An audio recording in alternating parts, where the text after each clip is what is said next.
मामूली समाज नहीं है ये। पता है समंदर में भी जाल लगा के शिकार कर लेता है। जाल तो लगेगा, जाल लगेगा कि नहीं लगेगा? लगेगा। लेकिन ये बीजेपी वालों के लिए अब की कटिया भी लगाएंगे। कटिया जानते हो? बंसी गो जानते हो? कटिया इसलिए लगाना जरूरी है कि ये बोलते बहुत है और झूठ बोलते हैं। अब कटिया की शिकार आपको पता है फिर जुबानें बंद होती है क्यों? इसलिए इस बार कश्यप भाइयों जाल के साथ साथ कटिया भी लगाओ। अब कटिया की शिकार बच नहीं सकती। क्या बच सकती है बताओ? इसलिए क्योंकि इन लोगों ने बड़ा धोखा दिया। बीजेपी वालों ने इतना धोखा दिया। ये भगवान राम का तो नाम लेते हैं लेकिन पता है भगवान राम के चाहने वालों को नहीं मानते। भगवान राम के नाम पे वोट मांगते हैं। अरे बीजेपी वालों, तुम्हारे खानदान का कौन आदमी था भगवान राम जब वनवास गए? एक कौन था? मल्ला, कश्यप, महाराजा निषाद राजवंशज के लोग थे। और श्रीलंका पे भी चढ़ाई करने गए तो कौन गया? बीजेपी का कोई खानदान का आदमी गया था। बताओ ना कौन गया था? कोल, भील, निषाद, यही तो सब गए थे। बताओ कोई बीजेपी के खानदान का कोई भैया लड़ा हो श्रीलंका पे? लड़ाई तो बताओ, कोई लड़ा क्या? लेकिन ठेका उनके पास भगवान राम ने को पेटेंट करा लिया। कश्यप भाइयों, अरे हम उस जमाने में भगवान राम जब राजा हुआ करते थे, हमारे समाज के भी महाराजा निषाद राज हुआ करते थे। और पता है सृष्टि की उत्पत्ति हुई है तो महर्षि कश्यप से हुई है कि हुई नहीं कि नहीं? बताओ हुई।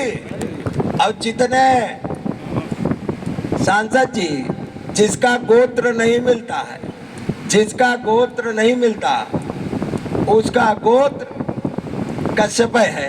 क्यों बताओ? पंडित जी पढ़ते हैं कि नहीं? लगाओ कटिया।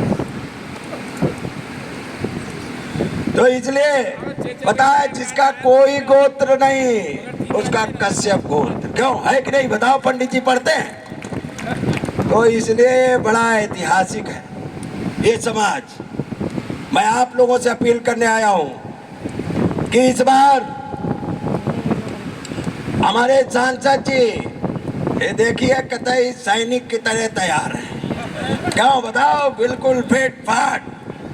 बीजेपी वाले प्रत्याशियों के ऊपर चेहरे पे रौनक ही नहीं है। बताओ कहीं रौनक दिखाई पड़ी? नहीं दिखाई पड़ेगी क्योंकि बीजेपी की चोरी पकड़ ली गई। और जब चोर पकड़ लिया जाए या जेब कतरा पकड़ लिया जाए तो समाज में इज्जत नहीं होती है। क्या चोरी?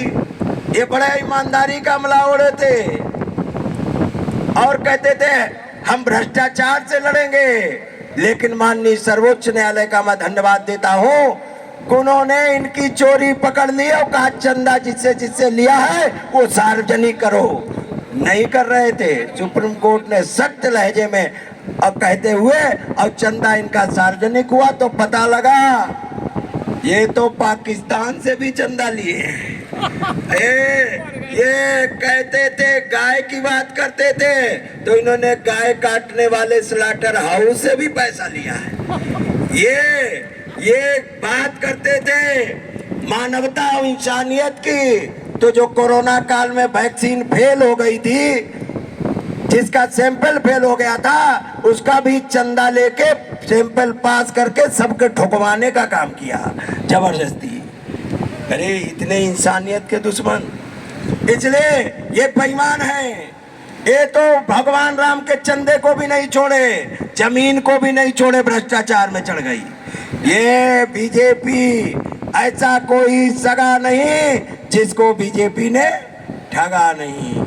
इसलिए हमने तो उस जमाने में उतराई नहीं ली थी। केवट ने उतराई ली थी क्या? नहीं ली थी ना। क्या कहा था? जब दे रहे थे कहा उतराई नहीं लूंगा, नदी आपको पार कराया है, और जब मौका पड़े तो हमें भवसागर पार लगा देना, यही तो कहा था। लेकिन इन्होंने, बीजेपी वाले बेईमानों ने हम लोगों की नाव लगा लगा के दिल्ली में भी 2 बार बना ली, उत्तर प्रदेश में भी बना ली, और हमारी नाव डुबो दी कि नहीं डुबो दी। हमारा जो आरक्षण मिला था, कश्यप, निषाद, बिंद, धीमर, मल्लाह, कहार, गुड़िया, माझी, मझवार, रैकवार, तुराहा, भर, राजभर, कुम्हार प्रजापतियों को, जो 17 जातियों को माननीय अखिलेश यादव जी ने अनुसूचित जात में परिभाषित करने का काम किया था, उस आरक्षण को, जिससे तुम्हारे बेटे कलेक्टर, कप्तान और कोतवाल बनते, उस हक का अधिकार को, कलम को छीनने का काम बीजेपी ने किया है। क्या बदला लोगे कि नहीं लोगे? अब हमें चाल नहीं, हमें कलम चाहिए, कलम जो